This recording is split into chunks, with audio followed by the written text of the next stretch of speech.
My perfect brother paid a private investigator to dig up dirt on me, but instead, he found out I built a secret multi-million-dollar empire.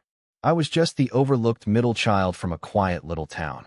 The fact that everyone there knows one another can be both a strength and a weakness.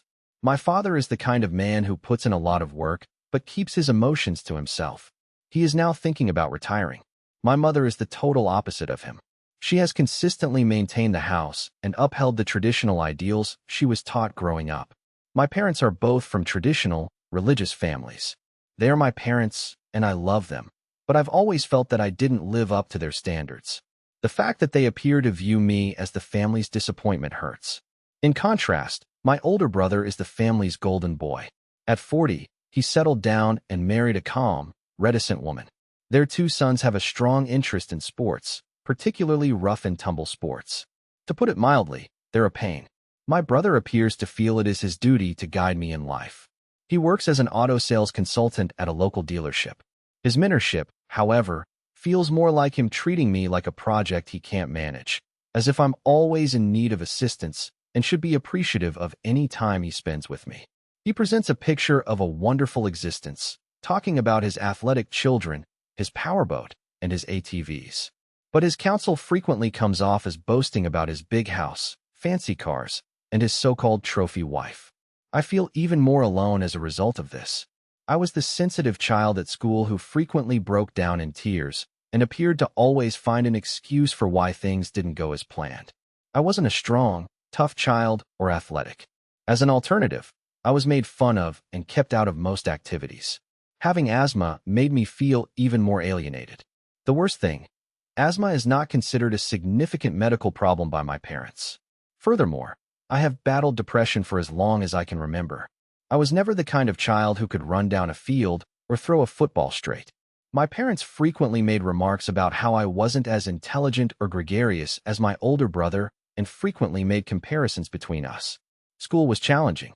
I had a poor 2.5 GPA when I graduated from high school. After saving up some cash, I enrolled in college, but I left in my second year. A family controversy resulted from such a choice. In a sense, my younger sister was the princess of the family. I don't know much about her because I left when she was a teenager. The main reason I feel this way about her is because I have seen her as an adult.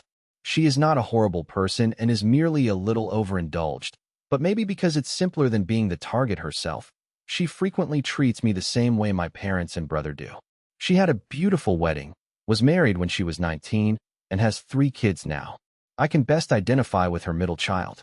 I guess I see a little of myself in her because she's also the middle child.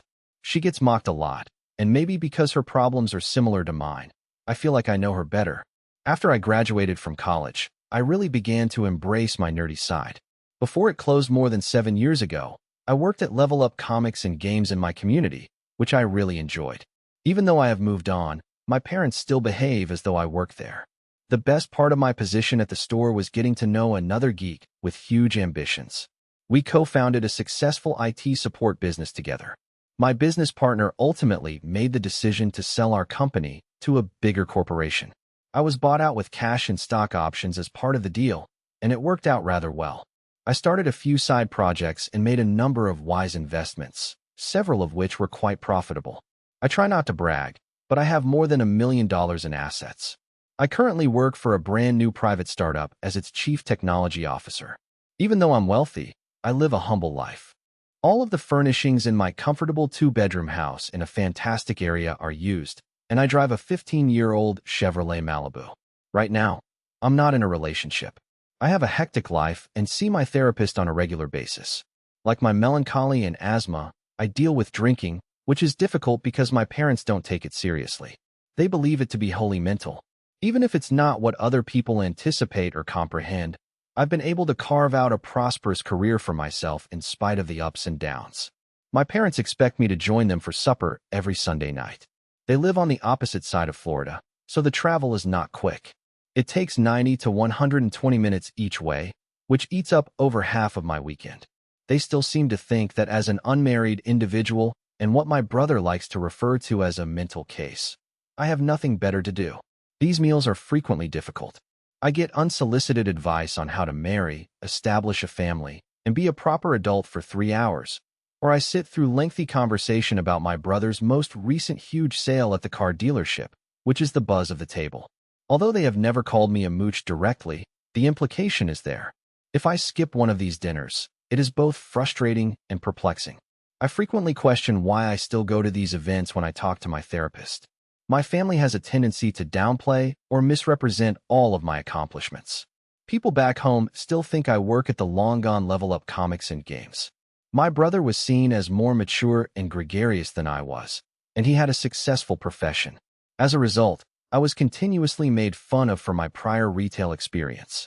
I found it challenging to communicate to my family back home the truth about my life and my achievements because of this disparity. Games and comics were sometimes written off as immature entertainment.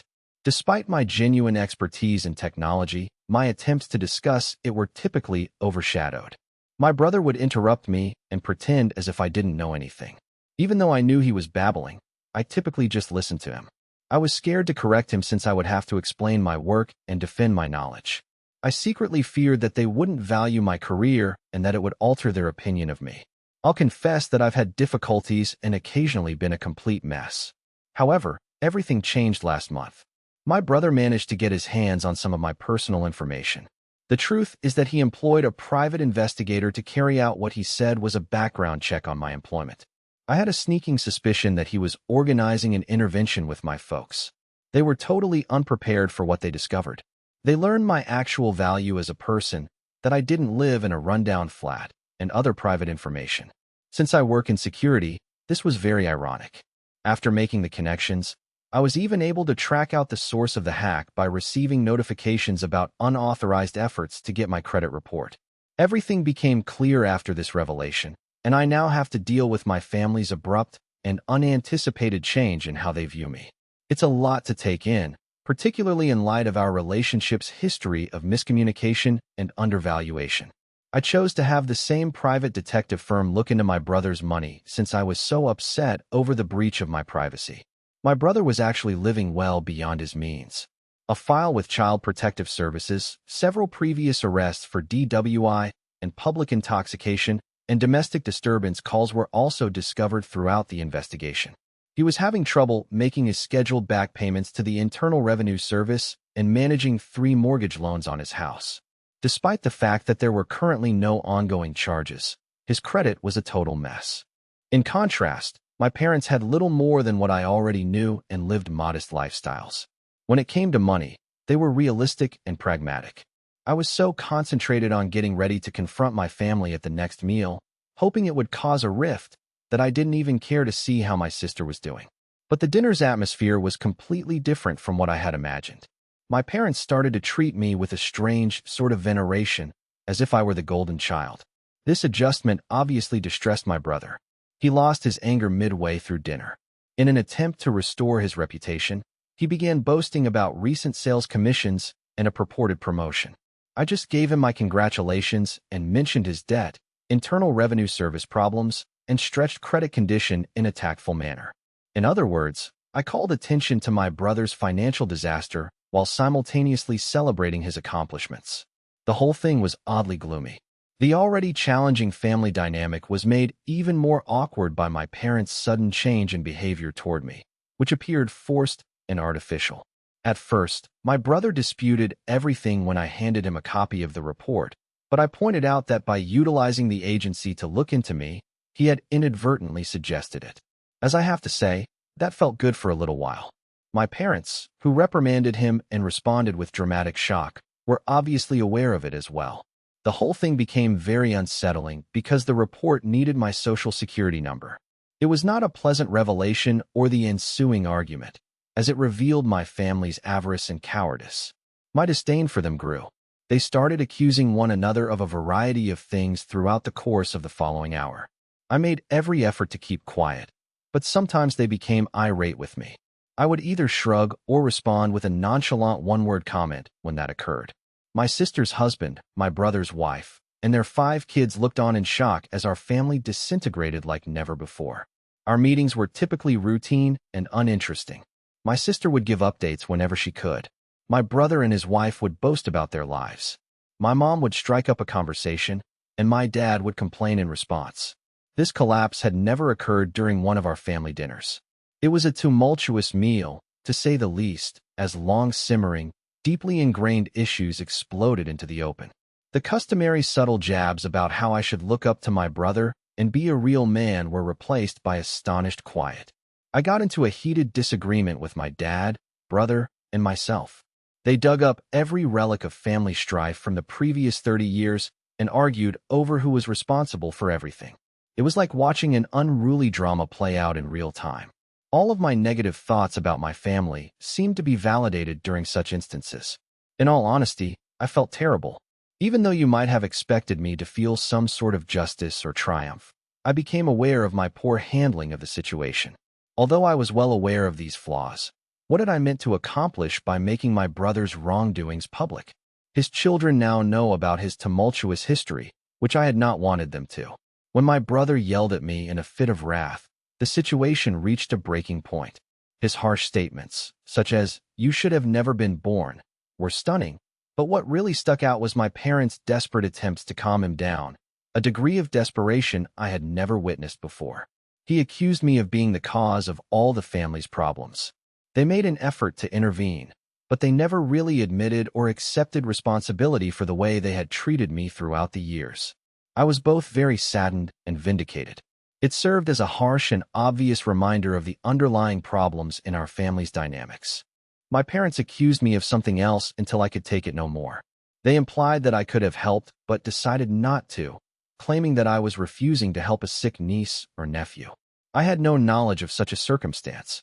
No one had ever told me about this issue or reached out to me for help. I suspected they were making things up as they went along, but I didn't challenge it. I thought you believed I was still working at Level Up Comics and Games. I reminded them instead. They never seemed to understand that the store had closed in 2011, even though I had reminded them several times. The way they had misrepresented our family history to fit their storyline appalled me. I drove home after feeling overburdened and annoyed. I'm feeling conflicted right now. Knowing that they would probably put pressure on me to repay them now that they are aware of my money makes me feel deceived. I know what's coming because I've witnessed how they treated my brother in a similar manner. However, I also recognize and value the fact that my parents provided for my basic needs as a child, including clothing, food, and housing. It will be difficult to navigate this labyrinth of thankfulness, bitterness, and freshly set boundaries. I'll probably need my therapist's assistance to process this change in dynamics. It's obvious that establishing clear limits going forward will be essential. Growing up was challenging because, to be honest, I was never the favorite child in my family. My brother mistreated me, but my parents did little to stop it. Even though they never physically beat me, my parents responded as though nothing was wrong whether he kicked, hit, or said extremely terrible things. They completely disregarded it. It is really concerning that they do not consider verbal abuse to be damaging or real. Verbal abuse is terrible in and of itself, but it is even more painful when the people who are there to protect you choose to ignore it. I've had enough of fighting this for years. Even though I am aware that they are my family, I feel the need to keep a permanent distance. Although I wish them well, I think it will be better for me to go on and begin a new chapter without them. If I discover someone amazing, like a girlfriend, and we decide to be married and have kids, what will happen then? How will I deal with these problems with my family? It may get rather complicated, so I'm attempting to figure it out. How can I introduce my new family to my family if I'm not talking to them anymore? I have a lot of questions about what lies ahead. Prior to reading the update, allow me to give you some advice. Your family didn't appreciate you as a person if they merely wanted you around to boost their self-esteem. They want you around to take advantage of your wealth now that they are aware of your financial achievement. You are not defined by your family. According to everything you've said, they, not you, are the issue. You come across as a good-hearted, diligent individual who endured harsh treatment in your family's circumstances. Put your phone away and carry on with your life. You've done a great job creating your own life. Reduce the amount of time you spend with your family as much as you like. They only want your money, and you know it. As a result, you can communicate with them however you see fit. Stay in touch with your therapist to help you move into a life where they don't hold you back. Steer clear of pointless conversations, if at all possible. Think about relocating to a new place, packing up your things, and starting over. You are not alone if you have to make tough choices, because many people struggle with their families. When it comes to dating, explaining these dynamics to a potential spouse might be challenging, particularly if they have tight family ties. But you will start your own family when the time is right. Actions to take going ahead. If you haven't done so, put a security freeze on your credit accounts. If your brother used dealership resources to collect information about you, let the appropriate parties know. The dealership is unlikely to be amenable to being implicated if his activities involve fraud. Speak with an attorney. Despite your youth, mishaps do occur. Your parents would currently inherit your assets as your default next of kin. Put it in writing as soon as you can if you would rather have someone else be the beneficiary. Locate a trustworthy counselor. You may feel sad about being apart from your family in the upcoming months. Speaking with an expert will assist you in processing this. Update. Following the family dinner argument, it was like leaving a battle zone. When I got home, I flew across the quiet nighttime road with nothing but my thoughts. I knew that something needed to change as soon as I pulled into my driveway. If I didn't want to go insane, I had to quit throwing family dinners. I concentrated on my work and mental well-being during the course of the following 2 weeks. Not only were the gadgets and comic books strewn over my home visually appealing, but they served as a sanctuary for me. In order to figure out how to separate from my family without totally alienating them, I stepped up my therapy appointments. During this period, my therapist, Dr. Thompson, was really helpful. He used methods that felt more like building a fort than a wall to help me set boundaries. My mind started to go toward the future more, especially relationships, as the weeks went by and the temperature rose. I began to think that meeting someone amazing was not just possible, but likely after spending time by myself and without a partner. Then, like something from a comic book, Chloe showed up. Chloe and I met at a technology conference. Her cybersecurity talk captivated me not just because of the topic, but also because of her charisma. She was smart and grounded, understood me, and had a love-centered view of families that was restrained by firm boundaries. As Chloe's situation worsened, the unsaid problem was how to introduce her to my family's circus. We discussed how to deal with it over numerous pizza-eating evenings. We made the decision to have short, visible, and casual family get-togethers. Everything changed when Chloe even offered to help me. Our initial interactions were straightforward coffee dates. I reintroduced myself to family gatherings while Chloe was around. Naturally, the first few times were really uncomfortable. My parents were too polite and wary, as though I may vanish at any moment. In contrast, my brother looked to be attempting to express a lot, but was having trouble finding the perfect words. But my sister and her kids were a pleasant diversion. My sister's middle child, who looked a lot like me, was instantly won over by Chloe. We became accustomed to these coffee dates, which were like short forays into family territory, a brief coming and going. I was able to reconnect without becoming entangled in the chaos thanks to this strategy. Unexpectedly, it started to function. My family adjusted to the arrangement over time. Maybe they understood that this was the only way they could continue to have me in their life. They began to be mindful of my limits. As things got better, I started to consider the long-term more. What might the future hold for us together with Chloe? I envisioned building a solid family foundation based on respect and caring for one another, rather than obligation and guilt. I knew there would be difficulties, of course. Chloe and I talked about the prospect of living together one summer evening when we were walking by the lake. I was struck by how far I had come from feeling abandoned by my family to being able to stand on my own with a better sense of who I was. It seemed like day and night. I have a cautious sense of optimism for the future. I feel prepared, even though I know the road ahead may be rough with possible potholes the size of craters. Setting limits with my family after Chloe was more than simply a matter of protecting myself. It was about making room for new connections and a fulfilling future for myself. The infamous Sunday meals are still planned, but they now take place according to my preferences. I go occasionally and don't go other times. I bring Chloe along to family dinners, and we discuss any issues that arise. Even though there has been a lot of improvement, there are still issues. The secret is finding that balance, keeping things harmonious without becoming overpowered. Hi everyone, I'm still learning how to share stuff online, so please be patient with me. I want to tell you everything that's going on in my life at the moment. Let's start by introducing the main characters. I am the storyteller, Olivia is our daughter, Liam is our son, and Sarah is my soon-to-be ex-wife. We are currently going through a challenging separation that is quickly turning into a very acrimonious divorce. The main reason Sarah and I are divorcing is that she accepted her bisexuality earlier this year. She expressed her desire for our marriage to be open to me directly. I was not at all comfortable with that notion. When I learned that Sarah had slept with my coworker, who is also one of my closest friends, the situation got even worse. That must have been terrible and awkward. It seemed like a betrayal from both my household and my place of employment as a police officer. We were unable to stay together after that. I took a break to think things out.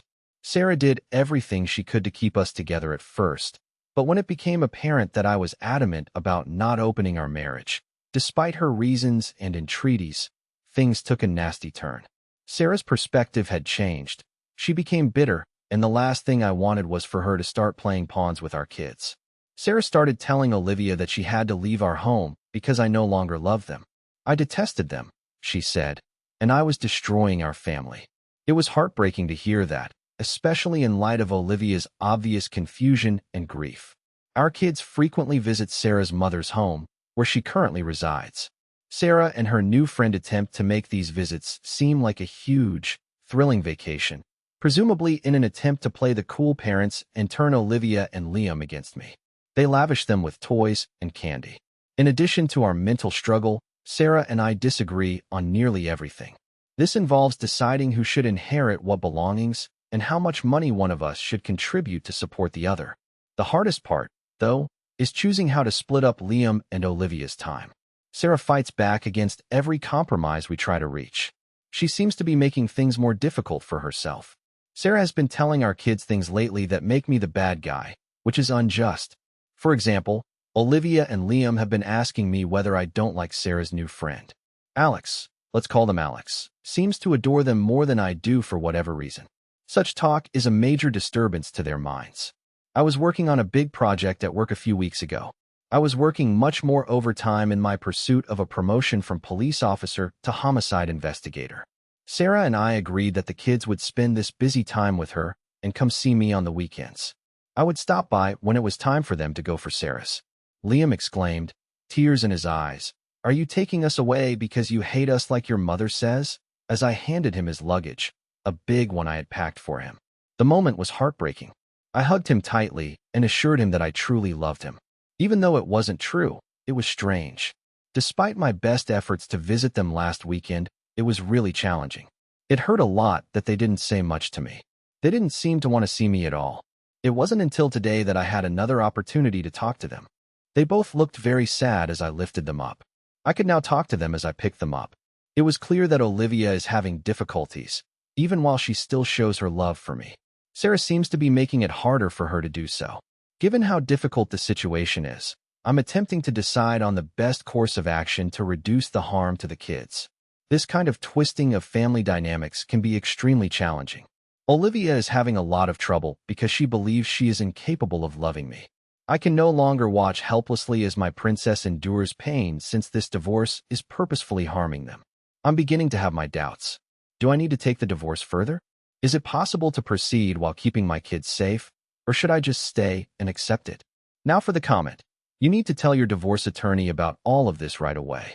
Parental alienation is what this is. A judge will definitely order it to halt, but it will probably be hard to enforce. You have to get started on this right away and keep going. Sarah is acting in a way that is really damaging. Make sure you pursue the divorce and keep all the paperwork. It will only become worse if you stay.